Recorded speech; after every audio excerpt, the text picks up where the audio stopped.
Hello, and welcome to Lore Watch, a roundtable freeform discussion about lore in the games of Blizzard Entertainment. I'm your host, Joe Perez, one of several lore-focused folks from Blizzard Watch, and I've got my stupendous co-host with me today, Matt Rossi. How you doing today, Matt?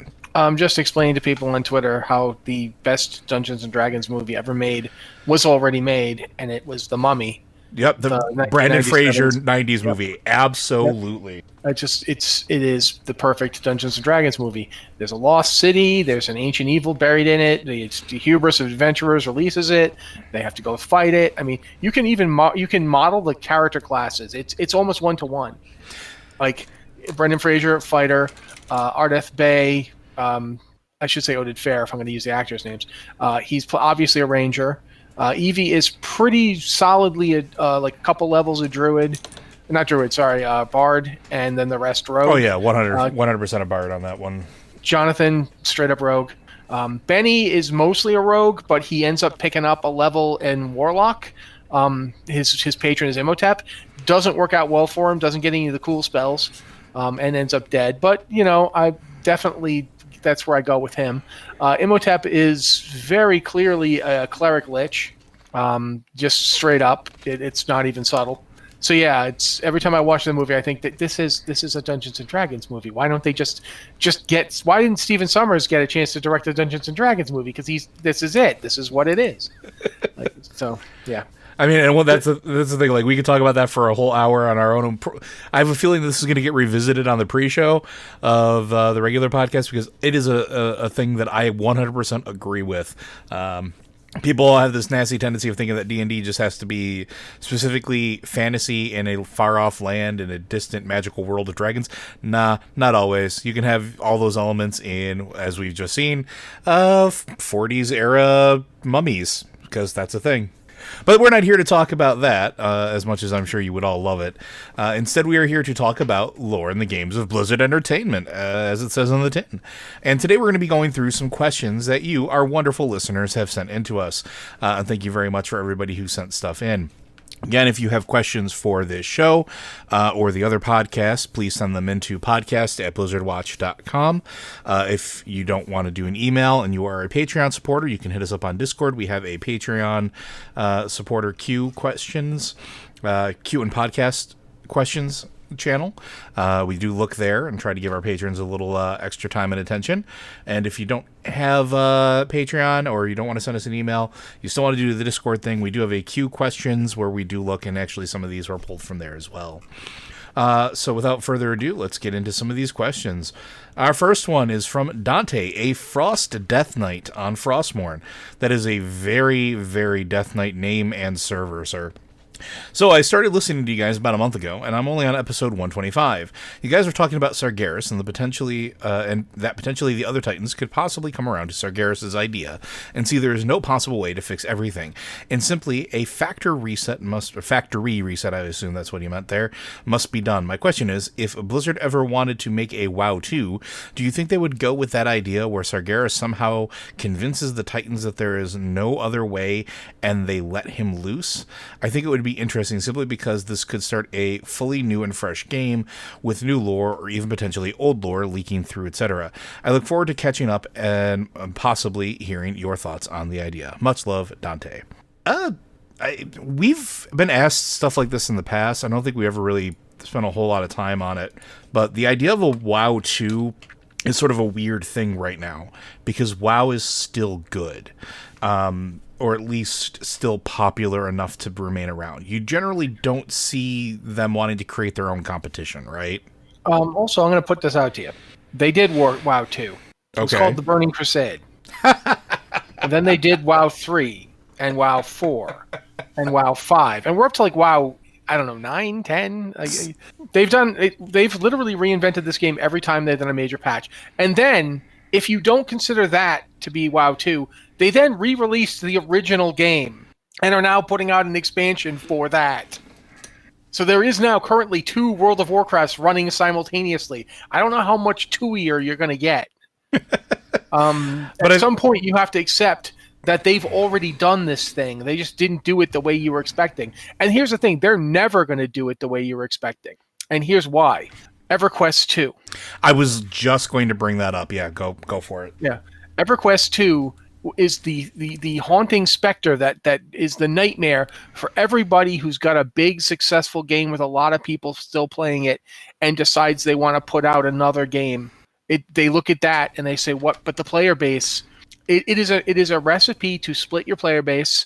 It is a recipe to lose people. It's the best time to quit something like an MMO is when something like that happens. It's giving you permission to go away.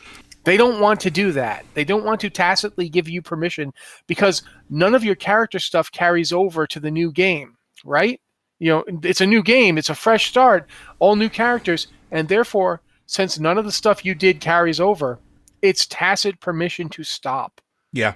Now, we're just going to... This is not a lore question at this point. So I'm going to move it to lore now because I feel like this is a question we may have to move and talk about on the other podcast. I think we can revisit it from the technical aspects or non-lore aspects of it on the next one, but yes. From a lore perspective, could they, if they decided they were going to kill their own MMO in this way, they certainly could go with this approach. But I don't think that they want to do that because if you look at comic books, one of the big two comic book companies, one of them is got a problem with what they call continuity. That company is Detective Comics, DC Comics. They're the guys who own Batman and Superman, the most famous superheroes. And the problem they have with getting new readers is nobody has the slightest idea what the heck is going on in their comics anymore. Yeah, they have no clue where to start. Like, it's where do you pick up to begin your journey? When you have 8 different Batman titles, which one's the real one? And it's one thing. The way Marvel has done it over the years has its issues. There are problems with the Marvel approach to comic books, but it's very clear that not having a restart, not coming along and rebooting your continuity, but just kind of picking and choosing what you focus on at the moment allows for more sustainability of your line. It allows you to keep the things going. You don't ever have to come along and explain, well, this was before this happened and it reset everything. Like, imagine having Sargeras come along and destroy the universe, and now we've got WoW 2 in a completely new universe. Look at how confused people were about the Warcraft movie. Look how confused people were about Warlords of Draenor. Yes. And that was just an alternate timeline. It didn't erase anything you'd ever done. It just was like another place where different... You don't want to do this. It is a very complicated road you're opening the door to. If you just wipe out all of the established lore and now you can do anything you want, the problem is the people remember the old stuff. Especially when it carries the name World of Warcraft, right? Like, so here's sort of my take on it. The idea of Sargeras, convincing the other Titans that he's right, and then that becomes this big catastrophic event. That's not a terrible idea, but it's not an idea for a reset or a launch into WoW 2. I think it's more of an idea of if the servers were ever to go dark, if World of Warcraft was ever going to be sunset, like the game was going offline because they were done, or the game wasn't, making ends meet anymore, or the company was moving away or whatever the reason is, I think something like that would make more logical sense as an end of the universe and end of the game type thing. And because that's exactly what Sargeras was trying to do, which is burn everything down, start over again without that creeping infection of void. So maybe it becomes one of those events, and it's not unheard of. A lot of the MMOs that have come before this that have shuttered their servers, City of Heroes and City of Villains, I don't know if EverQuest ever did it, but the original Star Wars MMO, they all had like these big events to commemorate like the end of that particular era, to sort of give what players that they had that stuck around with them for that long one final send-off, one final hurrah, one final moment of triumph or defeat or whatever you want to call it before everything was pulled and before the servers went offline. Now, if WoW ever got to that point, and I seriously hope it doesn't, because I still like the game, that could be something that I could see them working as maybe that's their end of world event, is that the lights of the universe go out one by one as the newly converted Pantheon starts going planet to planet and cleansing the universe for a reset. Like, I could see something like that and having like a big epic last stand moment on Azeroth, and then when everything's over, that's it. But again, like I don't think it would be good for a jumping point into a whole nother World of Warcraft because, like Matt said, it's the memory of everything that came beforehand. And if you're going to do something completely new, why not just do something completely new, if that makes sense? So, but yeah, I think Matt raised a really good point too with the expansions. I think in a lot of ways that sort of accomplishes that brand new game every single time. Even though it's got the continuous story that threads through it in some capacity, right now we're in brand new territory. Like, I would think that Shadowlands is a really great example of something that feels completely new. Like, the story that we're going through, the places we're going, the NPCs we're interacting with are brand new lore. These are things that we haven't seen before, and it didn't necessarily need a Titan to, split Azeroth in half to get us there. It was a catastrophic event, but they still got us to a new point. And that's sort of the interesting thing about this game as it is they figured out how to keep giving us new things without having to erase everything else. If anything, I would say the problem that World of Warcraft has always had in regards to lore and the introduction of lore and story is that they simply cannot produce it fast enough. Yeah. And there are other problems. Like, I've gone at length about my issues with Battle for Azeroth's narrative, and I don't think it needs to be repeated.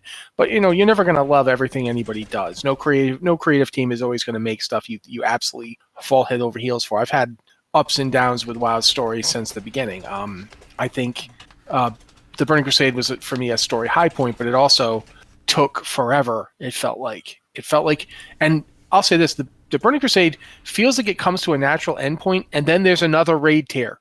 Like, Sunwell does not feel like the natural endpoint of the Burning Crusade. Mm-hmm.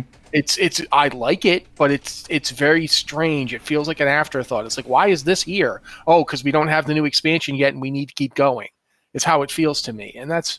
But everybody has opinions. But for me, that has never been the major problem with World of Warcraft as a storytelling vehicle. The problem is we simply consume content faster than they can make it. Yep. And we always have. There's a point where they were trying desperately to gear up to the point where they could produce an expansion every year, and they could not do it. And they have never been able to do it. And they just finally realized, I think a few years back, I think around the time Legion came out, they realized, no, the best we're going to do is one every 2 years. And honestly, and that's fine as long as they know what to plan for, right? Like, then whether or not it's fine. The problem is that to say, okay, now scrap everything, and hit a reset button. I mean, one of the things that keeps this game going is the fact that it has this huge engine of established lore that they can draw on. Telling them that we're now in a new space where everything is different, and now Arthas stays a good guy the whole time, and now it's it's Varian Rin who becomes the Lich King. The problem when you do a reset like that, if you go again, I'm going to use the DC Comics analogy, and then I'll let Joe go. The problem with doing a reset is when you do dabble with continuity, the temptation to change things just to change them becomes overwhelming. If you look at the New 52 when DC did that, they deliberately threw out everything they had published up to 2012 and like, okay, now it's a new universe where now we've got Superman and Lois are just friends and Superman's in love with Wonder Woman. And whether or not you like that relationship or not, it just tossed away the entire established characterization that they had built up for the character since the Crisis on Infinite Earths event. They just threw out 20, 25 years of comics. And doing that with World of Warcraft, it always seems to end up polarizing your fan base more than it helps. But now Joe's going to go. I was just going to say, and it's not to say that ideas like this don't work. In some cases, they do. And the best example I've seen of this is actually not even a video game. It's not even a role-playing game. It's a tabletop war game. And some folks will remember Warhammer Fantasy from way back in the day, or just Warhammer as it was called. It was the premier game for Games Workshop, and the story has been around for a very, very long time, until several years ago where they decided that the player base was just not there anymore. It wasn't popular anymore. The story had become too large and convoluted, and nobody cared.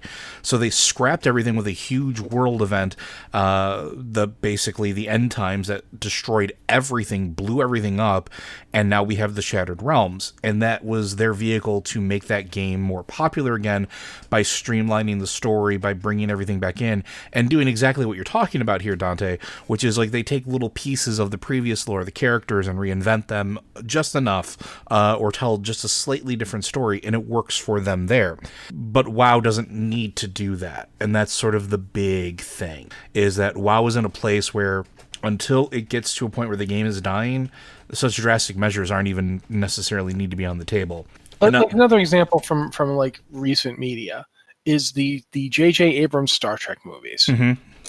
And I've written before about them. I think the J.J. Abrams Star Trek universe is really interesting. I've got no problem with it. I like it. But look at how the fan base reacted to it. When you pull that trigger, you have to be... There's an old saying, if you come for the king, you best not miss. And when it comes to the big stories of these overarching franchises, these established things, you don't miss. If you miss, then you get a mess. I think the Warhammer example is a really good one of when they didn't have anything to lose. It's like things are already about as bad as they're going to get, because you have to look at the game you're changing. Warhammer, especially the tabletop version of Warhammer, is a big investment. It's a lot of money to get all those minis and paint them and do all that stuff. Making it easier for people to get into it is absolutely crucial. But World of Warcraft is already real easy to get into. Like, you can start it now, and the cash outlay is exactly the same. It's not like it becomes more expensive, for long-term people or anything like that. There's a different method here. It doesn't mean now. I want to separate this, and Joe was afraid we wouldn't have anything to talk about today's show, and we've been on this question for like quite a while now, so don't worry so much, I guess. But I think the idea of Sargeras convincing the Titans that he was right is a good story idea. Like, you could do a lot of cool things with that. I want to separate my antipathy for the idea of restarting WoW from the root of the idea, because the idea itself is good. That's a really cool idea. Imagine, war amongst the Titans. Like, some of the Titans are like, no, and some of them are like, yeah, he's right. Or, there's so much. What if the Titans got Sargeras on board with them? What if it was them that reached out to him? They're like, look, the Void Lords are coming. We need your help. And he's like, all right, put me in charge. And there's so many different ways you could do this, and they're all cool and interesting.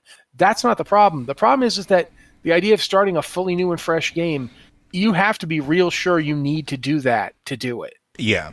If you look at, for instance, there's to use another example of another movie that's coming out. The movie The Suicide Squad's coming out. I don't know if you've seen the trailer for it. Looks really interesting. I really liked the trailer I saw for it.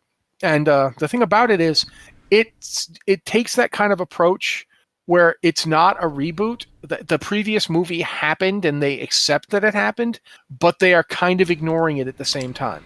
Which is great for that. Which is great for that IP, because it doesn't matter. That's how the story is set up to do. But more importantly, it doesn't make them redo the origin again. Mm-hmm. The problem with doing like what you're talking about, one of the lore issues of it is, it's the same problem they had with the Spider-Man movies, where they kept restarting the Spider-Man movies, and so we got Spider-Man's origin again. We all know Spider-Man's origin. We do not need to see it again. That's one of the things, like when they did Man of Steel, I kept thinking to myself, do we need to see that he's from Krypton? Couldn't we have just done a movie where he's Superman already? Do we need to establish where Superman is from? It's not like it's the Marvel movies where nobody had seen a Captain America film before, except the terrible one. It's not like the Iron Man. You need to see his origin. Nobody knows who Tony Stark is except a few people. In 2008, nobody knew who Iron Man was. But with some of these characters, you don't need to do a big origin story. I feel like making WoW reset, the danger is you're going to end up spending a lot of time retelling the same ground. Whereas right now, you don't need to do that. And that's one of the things I think would be a real problem with WoW 2. If they were going to do it lore-wise, it's how much ground do you retread? Or do you just go into WoW 2, like, all this stuff happened, but now we're here. And so I think that's one of the reasons I think of the expansions as WoW's 2 through, I think we're in, like, what current, we're like patch 9? 9.1 is coming? Yep. I honestly, Yep. So we're on WoW 9 now. And I think that approach works fine for World of Warcraft. It doesn't mean they couldn't do more. It doesn't mean they couldn't do a reset the way Warhammer did. I just think Joe is on the nose here when he says that it isn't necessary for World of Warcraft at this time. It's not the way they treat the lore in World of Warcraft. They don't need to like really prune anything because Khadgar just goes away when they don't need him. I mean, honestly, what is Khadgar doing? If you stop and think about it, we just, why is he not here? He should be involved in this, but he's decided he's sitting out death invading Azeroth. You know what I mean? Like when the World of Warcraft team feels like they don't need a story beat, they don't mind not doing it. And I think that's a way that they can avoid having to hit the reset button by just being selective on what lore they feature. Yeah, and I think that makes a really good point, which is like, again, Shadowlands I think is really the best example of here's new lore, here's pieces of old lore that can highlight or feed into this in some capacity without having to wipe all of that away. And I think that's really important that they can keep doing that. And if you didn't listen to our interview way back during BlizzCon when we had Steve on here and we were chatting with him about story development a little bit and the path forward, they have an idea of where they want to go now. They have a plan. It's not haphazard like it was back in ye olden days where it was, oh wow, this game's actually still around, we probably should figure out more story for it, we didn't expect this. And you can kind of see that in some of the early transitions, right? But now they know where they want to go, they know the stories that they want to tell, so now being selective, like Matt's saying, with what lore they highlight, I think accomplishes the same thing in a better way, a more constructive way than just blowing everything up and resetting. I don't know if I'm remembering this right, and Joe's here, so he'll keep me honest. But I'm pretty sure that at one point they didn't know what they were going to do after WoW. Like they had not planned for anything after WoW, and so it came down to: do we go to Outland and see Illidan, or do we go and fight Arthas? And that might have been the next expansion. They were seriously considering going to Northrend immediately. That would have been the first expansion. It would have been something, I don't know if they would have called it Wrath of the Lich King, but that would have been the next expansion, was a trip to Northrend. It made sense because Northrend is on the same planet. It was the next logical place to go. They decided to go to Outland instead. I think that was a really good move. I think so too. But that's the kind of thing that they didn't have a plan yet. They decided kind of on the fly within the span of a year. Okay, we need to figure out where we're going. There's routes. In original WoW, there's keychains and stuff for a Dragon Isles raid and an Emerald Dream exploration. They had stuff in mind. They were planning on taking us to other places, and we still haven't seen either of those. Like the Emerald Dream, we've kind of seen bits and pieces of, but we never went there. It didn't become an expansion, and the Dragon Isles has never appeared in game. Like we've had it mentioned a few times, but that's it. Those were both things they were working on. If you look at the original Northern Eastern Kingdoms map, where before the Ghostlands were put in, before Eversong Woods was put in, there were places on the map that were going to be the Dragon Isles. And we forget that stuff. The game was developing kind of it was like tottering down a cliff. It was like, oh God, we're falling. We got to catch ourselves. Here's more stuff. And that's why I think that to a certain degree, there's still so much more they can do. I don't think there's any kind of need for a reset. That's my take on it as of right now. Yeah, and like Matt said, and I've iterated a couple times here, the idea that you have is good. I just don't think it needs to be a blow up everything and start over idea, and it can be something that maybe we explore, because lore-wise, we know at some point we're going to have to deal with the Void. We know that for a fact. Having something that involves Sargeras with that and the Pantheon makes a certain amount of sense. That was his whole shtick to begin with. That's why he was doing what he was doing, whether or not he was manipulated there. We also have the idea now in Shadowlands that the Nathrezim were working for Denathrius, and as a result, the Jailer, and they're the ones that helped Sargeras with his plans. They're the ones that helped show him what the universe, what was going on, and everything else. There's more things there that can be called upon later to have something that centers around the Titans in a way that isn't Legion, that isn't just about demonic invasions, and that can deal with the Void. There's little seeds that exist. They could do a very interesting story with it, and maybe they will. But I think we can move on to the other ones there from that one, which also, funnily enough, the next question deals with a little bit of Sargeras as well. So this one's going to be from Floppy Robe, and we actually have 2 questions from him, or them, excuse me, who Floppy Robe is a Belf priest. Hello, Watchers. I was doing a Mog run through Tomb of Sargeras, and I realized I have no idea what the Avatar of Sargeras is or was. Well, I mean, I have some idea, but I don't think I fully understand. What is the Avatar of Sargeras? How did it get to Azeroth? How did Aegwynn defeat it? Why couldn't it be destroyed? Anyway, thanks in advance for answering my questions. And then the follow-up question, which plays into this, is what's the deal with the Titan facility under the tomb? Did the Night Elves know about this when they built the Temple of Elune? And how did Aegwynn bind up the Avatar of Sargeras up down there? Did she know how to use Titan technology? Man, the Avatar of Sargeras is a long time ago. Where to even begin with that? Okay, so about, I want to say roughly 1,000 years ago. I'm not sure exactly the time frame on it. Actually, I guess it started with the Troll Wars, so closer to 2,000 years ago.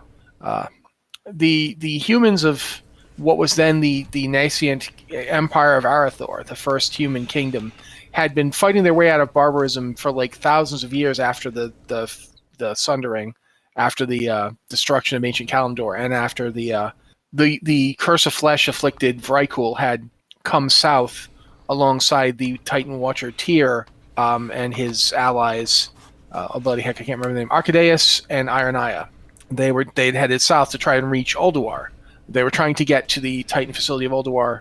They had with them at that time the true discs of Norgannon. They had stolen them from the supposed Prime Designate Loken, who had usurped his role and had basically banished Odin using Helia's help.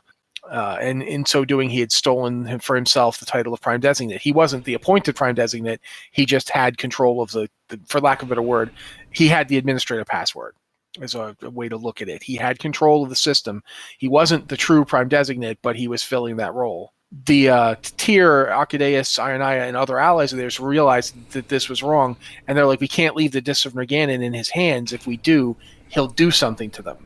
And they contain all sorts of information about the state of the Azeroth experiment. We need to keep those away from him. So they headed south. Loken decided, well, I'm going to kill them so I can get those back. And he sent 2 Chithraxi after them. Zakajaz, and I can never remember the other one, but he's really important. Can you talk for a bit while I look them up? Geez, where to begin or where to keep going on that one? So this is where they were basically chased throughout the Eastern Kingdoms, right? Like they were chased through what want to be in the Eastern Kingdoms by the Chithraxi, and I think this is where Kithix. His name was Kithix. Okay, but didn't they? He eventually catches up with them at some point, right? And Tyr has to stay behind. Kithix and Zakajaz had caught up to Tyr roughly where the Tomb of Tyr is now, which is going to be important. If you've noticed, there's lots of places named after Tyr in the Eastern Kingdoms. There's a reason for that. There's Tyr's Hand. There's Tyr's Fall, the Tyr's Fall Glades. It's literally Tyr's Fall. It just, over time, the name changed. What happened was that those two Chithraxi, who are incredibly powerful, caught up with Tyr and his allies, including a whole bunch of Vrykul that were suffering from the Curse of Flesh and were slowly turning into humans. And a bunch, they basically caught up with them in what is now Tyr's Fall Glade. Tyr is like, okay, Arcadus, we cannot allow you to be caught. You're like the great architect of our people, and you and Ironaya have to take the Discs of Norgannon and take these Earthen with you and these Vrykul and run. Some of the Vrykul stayed with Tyr to help fight, but they were of no real use. They weren't powerful enough to do much of anything. So Tyr had them just go hide, and he took on the 2 Chithraxi himself in hand-to-hand combat. He wounded one so greatly that it was effectively dead. That's the one Zakajaz. He beat him to basic death. Kithix, however, managed to gravely wound Tyr before Tyr could injure him back in return. Kithix stalked off south and ended up basically where he ended up became where the Gurubashi Troll Empire was. And keep in mind, all of this was taking place. This is before the Sundering. Mm-hmm. Absolutely, all of this is taking place in ancient Kalimdor. Tyr is so wounded. The few remaining the ancestors of humans, the Vrykul that were there, built him a tomb, and that tomb is the one that you see in Legion when you go various artifact weapons lead to the Tear of Tomb, which is in a lake in Tirisfal Glades. And that's where a lot of human civilization comes from, that area. The ancestors of, I believe his name is Lordain, that's where they lived. Which is where Lordaeron comes from. Yeah, Lordaeron comes from Lordain. And that whole thing happened way, way before. That's the beginning of the fall of Vrykul civilization in the Eastern Kingdoms. And it took them from that until the Sundering, and then after the Sundering, many, many thousands of years for them to build up a society. But they finally managed to redo it. And they were led by a man named Arathorn. And he's the one that created the Empire of Arathor.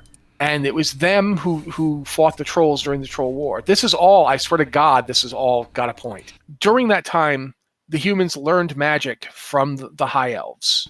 That was the deal they made with the High Elves to help them against the trolls. They would provide their military support. Their armies. The humans were proven troll killers, to the point where one of the greatest warriors on the human side was literally named Troll Killer. Like, there's a weapon called Troll Kalar that that's Troll Killer in Troll. That they called it that because of how good the humans were at killing trolls. The trolls and humans hated each other.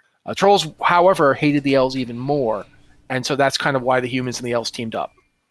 Elves taught the humans magic. Humans took to magic very quickly, much faster than the elves were expecting them to, and 100 mages trained by the elves became kind of the foundation of the human military at this time.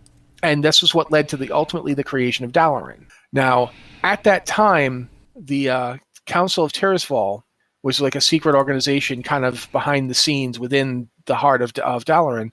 And they were like not the council that ruled Dalaran. They were completely separate.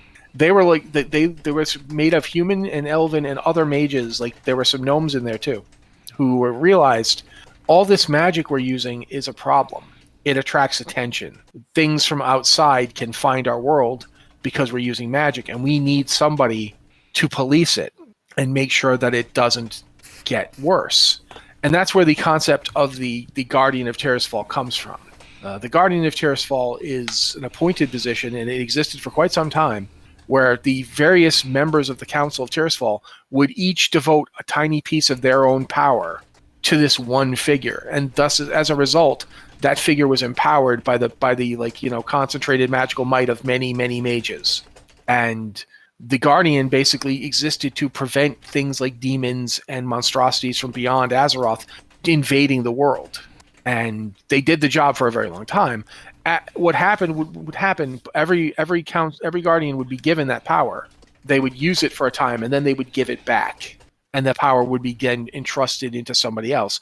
Over the eons, the power of the Guardian of Tirisfal, because so many had contributed to it, it was given and then taken back, and given and taken back, and new people would contribute to it. It became like an almost elemental force. The Guardian was enormously powerful. If you look at Medivh, when Medivh was Guardian, he was a force to be reckoned with. Like, he was so much more powerful than the average mage. It was ridiculous. And so, over time, as various Guardians rose and fell, the Council of Tirisfal and the Guardians had kind of a contentious relationship, where sometimes the Council basically used the Guardian like a puppet, like expected them to go forth and fight their battles for them, and then just give the power back, and then go back to being just a normal mage. And they had various different ways over the years of deciding who got to be Guardian. But I think at this point, I'm going to see if Joe wants to talk about Aegwynn, because when we come to Aegwynn is when things get really interesting here. So Aegwynn was known by many titles: the penultimate, the only woman, the most, and arguably before Medivh, possibly even considering Medivh, the most powerful guardian of Tirisfal that had ever existed, right? So in particular, Aegwynn, she was Lordaeron. Basically, she was a human. She was trained in magic by Magnus Scavel, who I think was the Guardian before her. And she was just insanely powerful. But one of the first things that she experienced in her tenure as a Guardian was a demonic fight. And I can never pronounce the name. It's like Zamdolor or something like that. Yeah, it's Moldor or whatever. Yeah. Yeah. And it was a horrific battle, not just because it was a demon, but it was a demon who was possessing children. So Egwene had to basically get in there and kill the demon before basically they could do anything like long term to the children. And she was known for being essentially, I don't want to say like rash or quick, but she was often admonished for her way of dealing with things just because she dealt with things. She dealt with things as quickly as she possibly could because that was her job. There was a point too, which is, I think it's before the First War, where Egwene went to Northrend, basically to seek out a hunting party of demons that were essentially stalking and killing dragons. And this is about the time where she was really starting to become like a master of the what they would call essentially the cosmic power of Tristfall at this point. She gets up there, she realizes, oh, there's a ton of powerful demons and this is bad. So she goes up there, starts dealing with them. And I think it was one of the last surviving dragonflights up there at the time were being hunted. So, and they were being drained of their magic by these demons. And I think it was to give you an idea of how long this was. This was a solid 800 or so years before the First War. Yeah. And so Egwene ended up, I think her tenure as Guardian was close to 1,000 years. Give or take, because that's the thing, too, with the Guardian's power, right? It renders you nigh immortal, almost.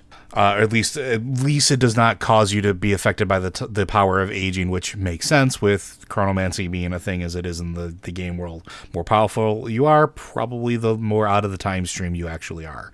But it was during this battle where she starts fighting all of these gigantic, like, powerful demons and throwing around this immense power that we start getting to the point of, I believe it was a sound that split the air as if a mace cracking a skull. And then appearing before her was the Avatar of Sargeras. Now, the Avatar of Sargeras at this point is Sargeras' bid to try to figure out how to get to Azeroth without being able to pass through a portal. The last time they tried to do that, it didn't work out so well. The whole sundering and everything that happened with that, kind of a good indicator of why you shouldn't be, going through those types of portals. And that was not dealing with him going through, and he's a Titan. So he realizes, well, I'm not going to be able to get something that powerful up and running for me to get there, and it's going to take me a long time to get across the universe to get there, so I'm going to figure out something else. And I believe it is where he reaches out to the Eridar, and I believe the Eridar were the ones that created the Jeweled Scepter of Sargeras, which allowed him to create portals to any realm he desired, but the rifts that they created would only let him shove a portion of his soul through. So when you see the Avatar of Sargeras, that's essentially what he did. Ripped a hole through time and space and shoved a piece of his soul through it as an avatar that he could walk around on that planet without completely destroying it. You want to understand the basic concept of how this works. It's actually not that different from the Titan Forged. Mm-hmm. If you look at the various Titan Forged beings like Odin or Tyr or Thorim or any of them, or when you see Agramar, when you're doing Legion content and Agramar comes down, that's not Agramar. That's an avatar. Mm-hmm. The true original physical form of Agramar was planet-sized. Sargeras' actual physical form is a planet. It's planet-sized. That's the thing of all the Titans. They come out of planets. We don't know exactly how it works, but we know that that's how the first Aman'Thul rose as an intelligent, thinking, planet-sized entity. That's how they all come into being. That's why Sargeras couldn't just walk through a normal portal to Azeroth. He's as big as Azeroth. You saw when Sargeras, in his full manifestation, attempted to reach Azeroth at the end of Legion, you saw how big he was. He was that orange cloud that was enveloping the planet. That was him. Yeah. When they pull him out of it, you'll notice that he's big enough that, you can see him striding across like the entire world. That's the scale we're talking about. The Avatar is much smaller, obviously. It's still massive. And still massively powerful, because it is a portion of the Titan. And what happened with the fight with Egwene is Egwene basically attempted to use an entity called Aluneth in the fight against Sargeras. If you play a mage, you got a chance to use Alaneth. You'd understand what Alaneth was. Alaneth was essentially an extra-dimensional being of some type that had incredible arcane power, and it ultimately would not follow her commands. So she abandoned it and summoned Atiesh, which was the original staff of the various guardians, and used that instead. With all of her power, she could destabilize. She could effectively kill the Avatar, but she wasn't confident that it would stay dead. And she didn't.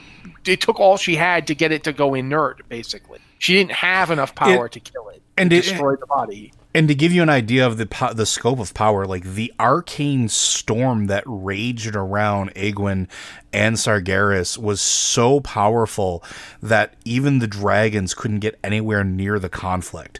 So as it happened, it was basically those two fighting it out in the eye of like this gigantic arcane storm as they battled back and forth.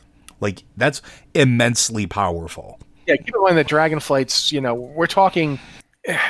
I mean, we don't know, based on the story, we don't know if any of the actual like avatars, like the aspects. We don't know if any of the aspects actually tried to get through. But if a Dragonflight by itself, these guys were hunting dragons. The idea that they didn't do anything, no, they just couldn't. They couldn't get at it. The two of them were just releasing enough power to make it impossible for dragons to get to them, and that's kind of insane. There's just so much force was released there that even she couldn't do more, and it was not enough to destroy the corpse. And the worst part was the corpse was still leaking like pure fell energy into the world. And she thought of she had the full library resources of the entire of the Guardians. Every Guardian had been appointed. They built their own library over the years. She had access to all that information, all that lore. And that's why she found this reference to this one place and went to the tomb of Sargeras, which at the time was the Temple of Elune, because she had records from the Highborn of their time during the War of the Ancients. That's the thing. High Elf lore goes back to the Sundering. Mm-hmm. And because they were part of the Night Elves at the time, they were part of the Kaldorei Empire. They're the ones that broke away and turned against the Legion and said, "No, this is crazy. We're not going to do it." So they had the whole idea of the Broken Isles, Suramar, all of that. That was stuff they had access to. That's stuff she had access to because of it. That's how she knew it was there. I think this ties into the second follow-up question, though. I think so too. And we don't know for sure what the Night Elves knew about that place or what they thought about it. They certainly seem to think it's related to Elune. And don't forget, the only way that we can, they think that's related to Elune, probably based off of where its location was. And going through there does look like there's a pulpit. There's a place that looks like it was a place of worship.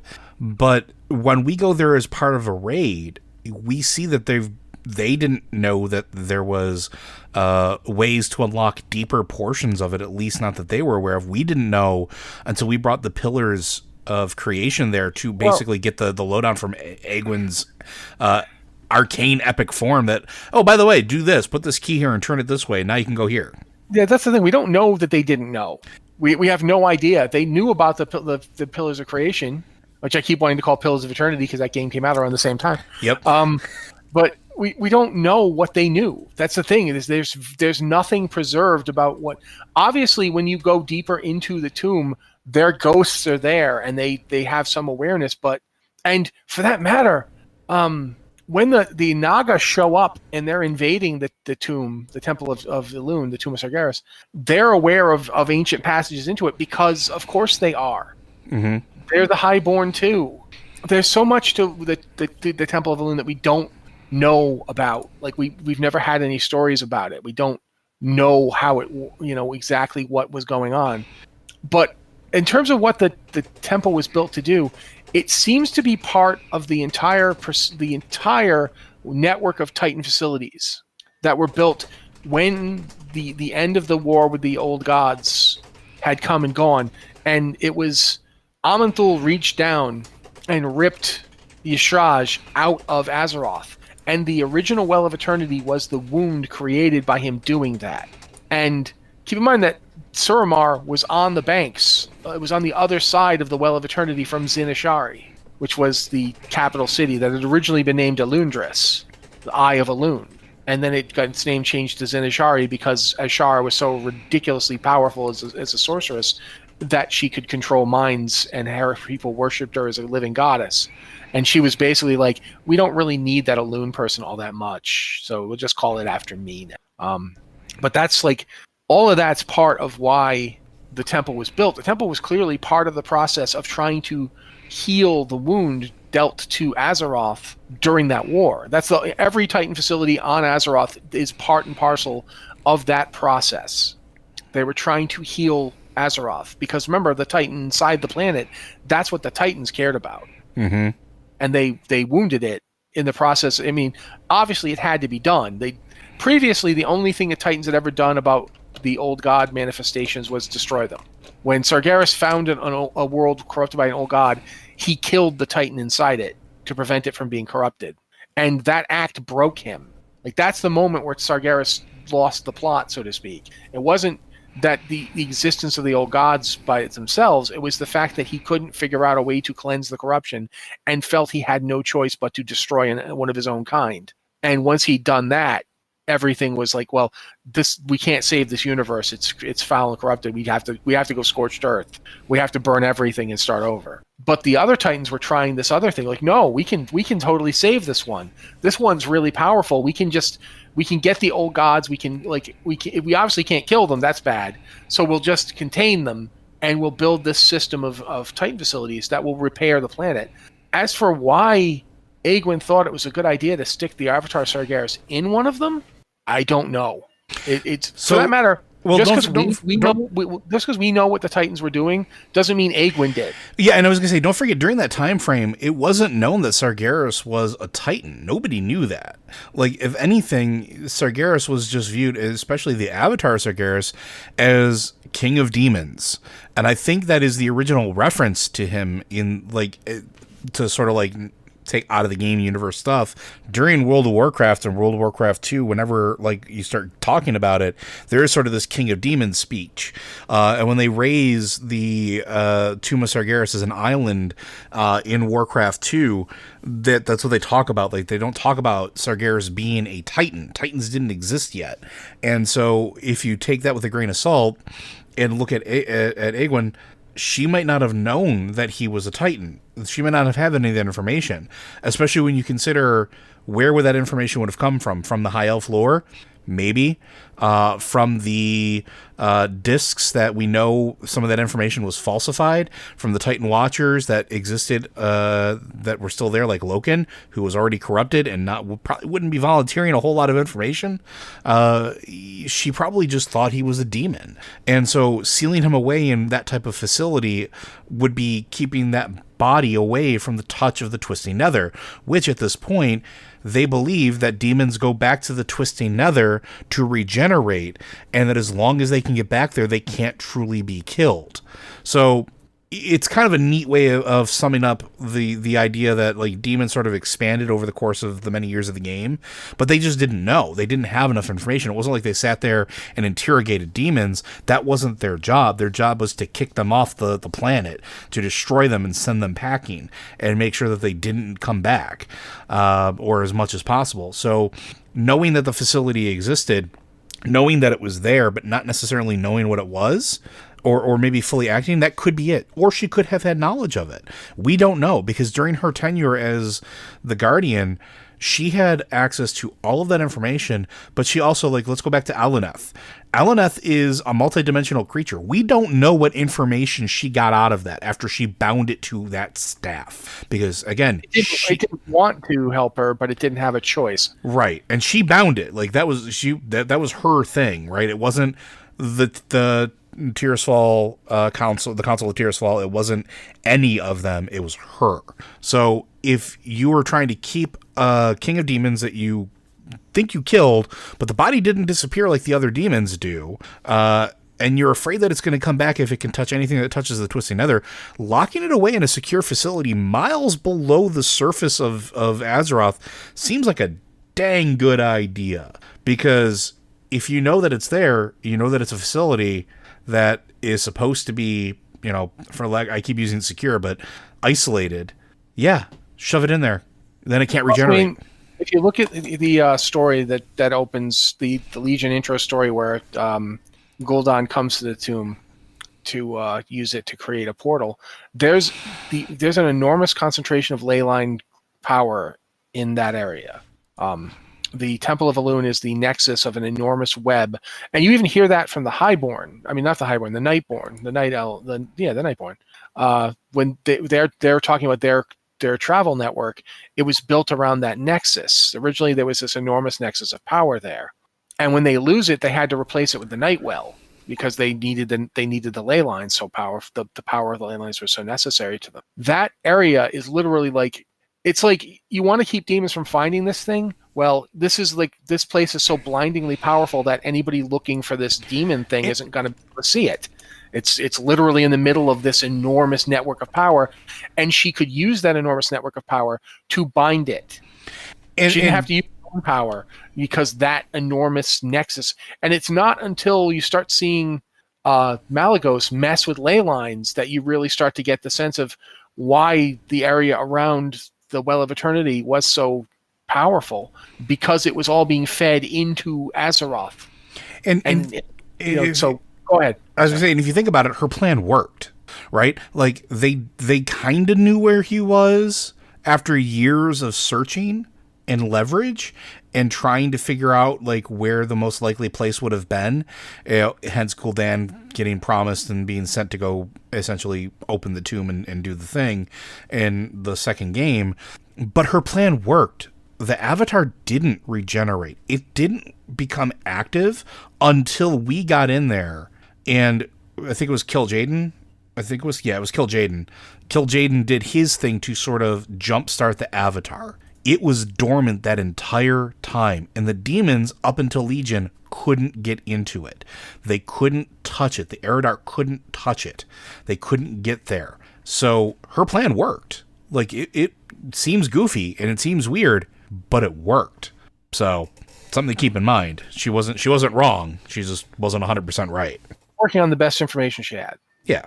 In terms of the Avatar, like what it is, it got to Azeroth because of the Jeweled Scepter of Sargeras. It was literally like a Titan. It was the Legion's version of a Titan Forge creation.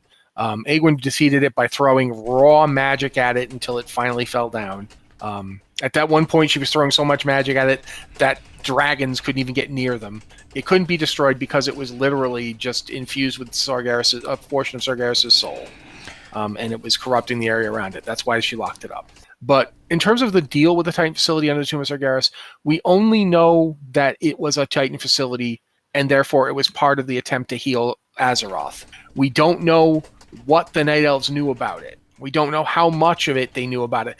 They don't seem to have been aware of the area underneath the altar, but at the same time, that seems to be a pretty fundamental part of the altar's principle, if you get my meaning.